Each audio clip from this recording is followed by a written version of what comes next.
In the deadliest desert in China, buried under the sand for 4,000 years, lie the bodies of people who, by every rule of history, should not exist. Their skin is still on their faces. Their eyelashes are intact. You can see the freckles on their cheeks and the fine lines around their closed eyes. But it is not how well they survived that terrifies scientists. It is how they look. Tall bodies, high, narrow noses, round eyes, and hair the color of autumn, brown, blond, and deep red, braided and flowing, on people found in the heart of Asia, thousands of years before anyone from the West was supposed to have set foot there. For decades, the greatest minds in archaeology fought a bitter war over one impossible question. Who were these people, and how did they get here? Some said lost travelers, some said a forgotten migration, some said something far stranger. And when scientists finally, after years of political roadblocks, managed to read the DNA locked inside their ancient bones, the answer they got back did not match anyone. Not the people who live there now. Not the Europeans everyone assumed they were. Not any population ever recorded on Earth. This is the story of the Tarim mummies, and the secret hidden in their blood was not what anyone was ready to hear. Welcome to Hidden History Uncovered, where we dig up the stories the textbooks are too nervous to tell. If a 4,000-year-old mystery that scrambled everything scientists thought they knew sounds like your kind of thing, then do one quick thing right now: subscribe and turn on the bell. Because this story has everything: perfectly preserved bodies, faces that seem to belong to the wrong continent, a decades-long scientific feud, a political cover-up, and a DNA twist that almost nobody saw coming. Stay to the end, because the truth about who these people really were is stranger than any of the theories. Let's go. To understand this mystery, you first have to understand where these bodies were found, because the location is half the riddle. In the far west of China lies a vast, brutal wasteland called the Taklamakan Desert. Its very name is a warning. Locals translate it roughly as the place you go in, but never come out. It is one of the largest sand deserts on the planet, a sea of shifting dunes where summer temperatures scorch and winter nights freeze, where there is almost no water and almost no life. Caravans that lost their way here simply vanished, and yet ringing this desert of death, buried in its dry, salty sand, are the graves of an entire vanished people. Hundreds of bodies, preserved not by any careful embalming, not by priests or rituals like the mummies of Egypt, but by pure, merciless nature. The same conditions that killed travelers, the bone-dry air, the salty soil, the total lack of moisture, are the conditions that stopped these bodies from rotting away. The desert that takes everything for once gave something back. It handed us a window 4,000 years deep, and the first people to look through that window could not believe what they were seeing. The first hints came over a century ago, when European explorers pushing into the region stumbled onto strange, dried-out corpses in the sand and sent back reports that were quietly filed away and forgotten. But the real shock came decades later, when Chinese archaeologists began systematic digs across the Tarim Basin. What they pulled from the ground stunned everyone who saw it. These were not skeletons. These were people, whole, intact, faces frozen in the moment of death. One after another, the desert gave them up: men, women, and heartbreakingly tiny infants, some buried with little bottles fashioned from animal udders to feed them in the afterlife. And as the count climbed into the hundreds, a pattern emerged that made the scientists deeply uneasy. Again and again, these ancient bodies had features that looked nothing like the modern population of the region. It was as if an entire community of strangers had appeared in the middle of Asia, thrived, buried their dead with love and care, and then vanished from history so completely that no one even remembered they had been there. Who were they? To answer that, the researchers turned to the best preserved body of them all, a woman who has haunted this mystery ever since. They call her the Beauty of Loulan. She died around 4,000 years ago, and when archaeologists uncovered her, the entire room fell silent. Her face was almost perfectly preserved: high cheekbones, a delicate pointed nose, long lashes over sunken eyes, and locks of brown hair still tumbling from beneath a felt cap decorated with a jaunty feather. She looked less like an ancient corpse and more like someone peacefully asleep. She had been laid to rest wrapped in woolen cloth with a comb and a basket of grain to carry into the next world. She was, in life, a real person, someone's daughter, maybe someone's mother, who walked this brutal landscape when the pyramids of Egypt were already ancient. And she became the face of the mystery. Because when people looked at her and at the others like her, they did not see the features they expected in the deep history of central China.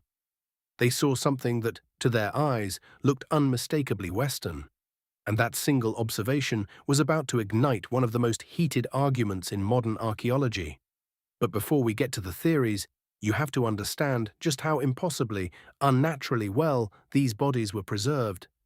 Because that detail matters more than you would think. Most of the time, when a person dies, the body is gone within years. Bacteria and moisture break it down until only bone remains. To stop that, you normally need something dramatic, the embalmers of Egypt with their salts and oils, or the freezing ice of a glacier. The Tarim people had none of that, no embalming, no ice.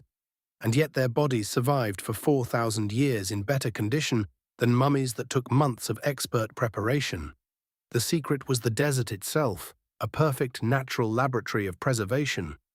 The Tarim Basin is savagely dry, sucking every drop of moisture out of a body before decay can take hold. The sand is heavy with salt, a natural preservative that has cured meat for humanity for millennia. And in winter, the ground turns brutally cold. Dry, salty, cold, and buried quickly in sand that sealed out air. It was an accidental recipe for immortality. Their skin leathered and held. Their hair kept its color. Their clothing, and this turns out to be crucial, survived almost perfectly intact. And it was that clothing, even more than their faces, that would send the theories spinning out of control. Because these people were not wearing rags. They were wearing something that should not have been there at all. Let's talk about those faces, because this is where the mystery first grabbed the world. The Tarim mummies, as a group, tended to be tall, some of the men well over 6 feet. They had long, narrow skulls, high nasal bridges, deep-set eyes, and prominent sculpted features. And then there was the hair. Not the black hair you might expect, but a whole range of it. Brown, dark blonde, and a striking reddish-brown, some of it fading to a fiery auburn after millennia in the sand. One of the most famous, a tall man from a site called Churchen, had light brown hair swept back from a high forehead and a neatly trimmed beard, with what looked like yellow paint spiraling across his face. To the archaeologists and the public alike, these did not look like the faces of ancient East Asia. They looked, for all the world, like people who belonged thousands of miles to the west, in the steppes of Central Asia, or even Europe. And that created an electric, uncomfortable question.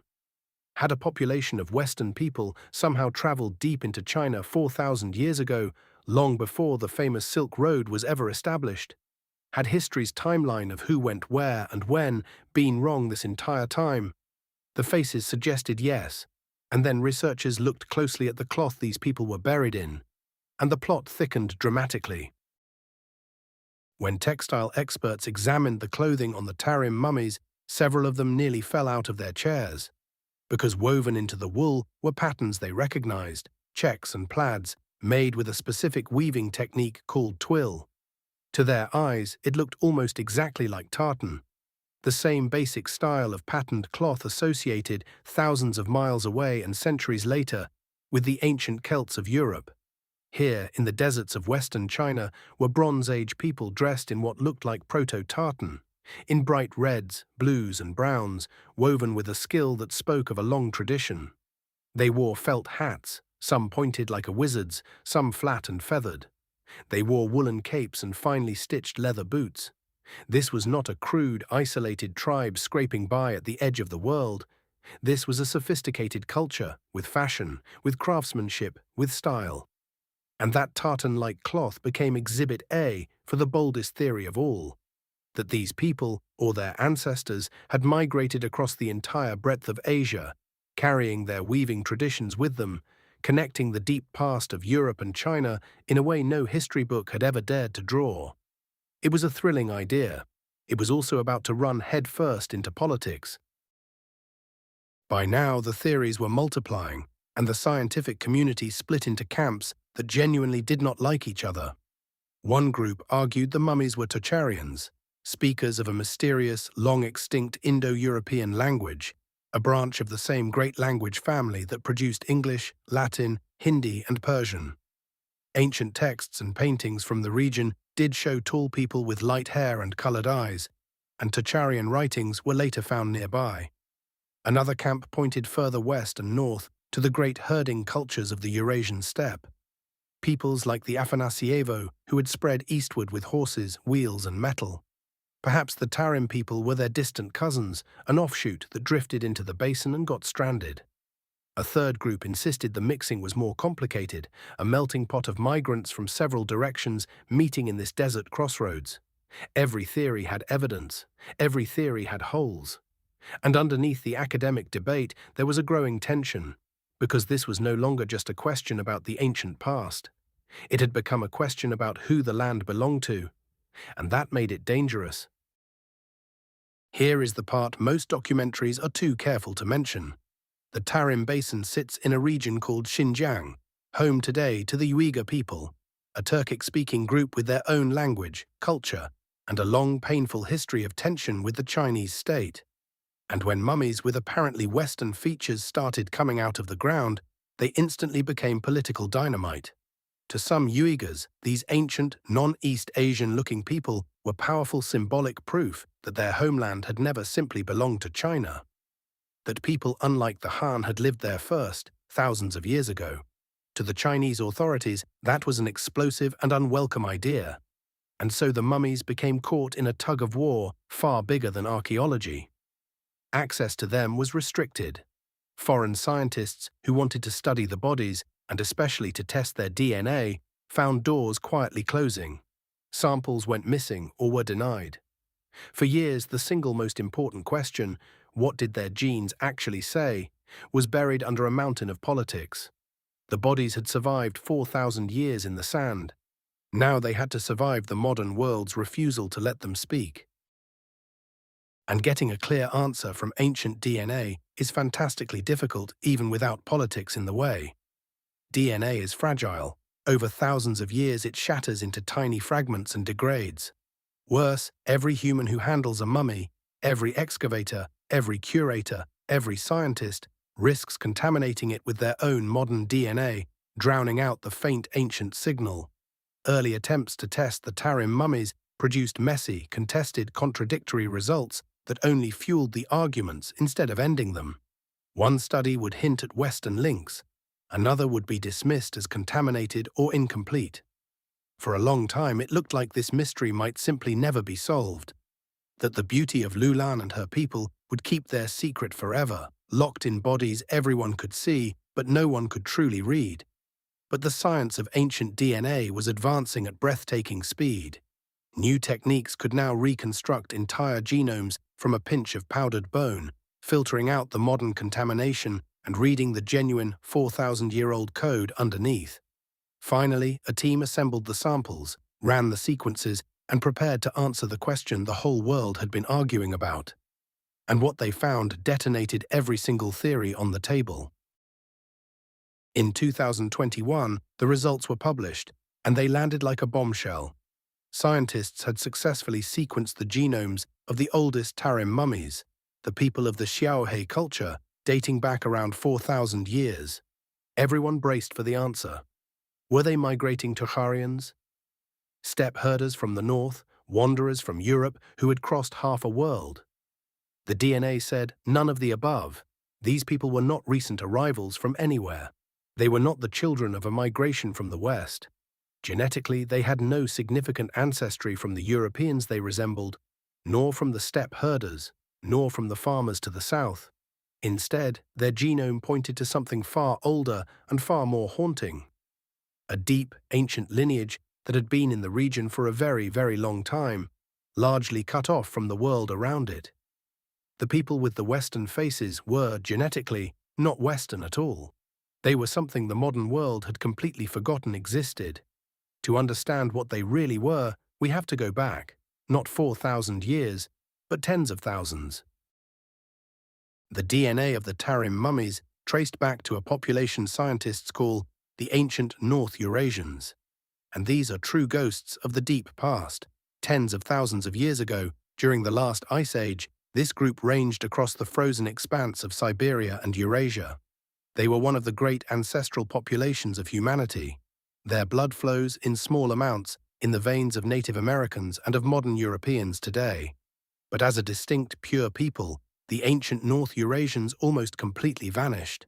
They were absorbed, diluted, and replaced, until by a few thousand years ago they survived as an unmixed population almost nowhere on Earth.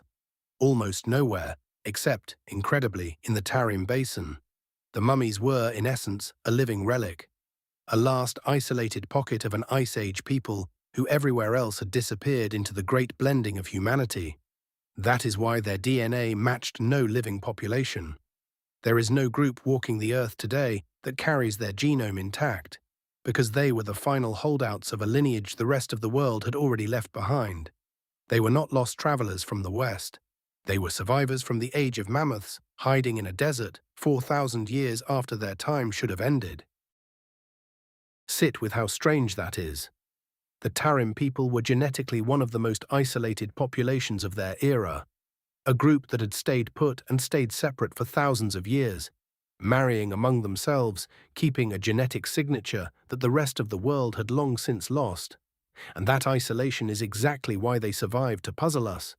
Because they did not blend into the surrounding peoples, their distinctive lineage was preserved, pure and unmistakable, right up until the desert claimed them. But here is where the story pulls its most beautiful trick. Because while their genes were profoundly, stubbornly local and isolated, their way of life was anything but. These supposedly cut-off desert people were living lives full of things borrowed from all over the ancient world. And when scientists laid the genetic isolation next to the cultural richness, they realized the Tarim mummies were teaching them something profound about how human beings actually work. Something that overturns one of our most basic assumptions about the past. Here is the paradox. Genetically, the Tarim people kept to themselves for millennia. But look at how they lived. They grew wheat and barley, crops first domesticated far to the west, in the Middle East. They grew millet, a grain from the east, from China. They herded cattle, sheep, and goats, and remarkably buried their dead with lumps of cheese, an early form of kefir, made using a technique that came from the western steppes. They wove wool in styles echoing distant cultures. In other words, these genetically isolated people were cultural sponges. They soaked up crops, animals, technologies, and ideas from every direction, east, west, north, south, and wove them into a rich, thriving way of life in one of the harshest places on Earth. And that shatters an assumption we rarely even question, the idea that to share culture, people have to mix their blood. The Tarim mummies prove otherwise. You can stay genetically separate and still be deeply, gloriously connected to the wider world. Ideas travel even when people do not. Their bodies stayed in the desert. Their culture came from everywhere. And that quiet lesson may be the most human thing about them. So the great mystery has an answer, but, as always in hidden history, the answer opens new doors. Hundreds of Tarim mummies have been found, and only a handful have had their genomes read. What secrets are still locked in the ones we have not tested? The later mummies, from 1,000 years after the Beauty of Loulan, show signs of new peoples arriving and mixing in, meaning the story of who lived in this desert changed over time, layer upon layer, that we are only beginning to untangle. And countless bodies almost certainly still lie out there, unexcavated, beneath the endless dunes of the Taklamakan, waiting. Every one of them is a person, a life lived in an unforgiving land, a face that once smiled and worried and dreamed, preserved by an accident of sand and salt so that 4,000 years later we could look into it and wonder. The Beauty of Loulan was not a stranger who wandered in from another world. She was a daughter of the Ice Age, a last survivor of a forgotten people, living a cosmopolitan life at the crossroads of a continent. History did not lose her, history simply forgot to remember her, until the desert and her own ancient DNA finally told us the truth. If this story pulled you in, then you are exactly who this channel is for. So tell us in the comments, when you look at the face of the Beauty of Loulan, what do you feel, wonder, or something almost like recognition? And which forgotten people should we uncover next? We read every reply, and your ideas shape the videos we make. If you made it all the way to the end, do us one small favor. Subscribe to Hidden History Uncovered, ring the bell, and send this to the one person you know who loves a good mystery. The past is far stranger than we were ever taught, and there are so many lost worlds still waiting under the sand. We'll see you in the next one.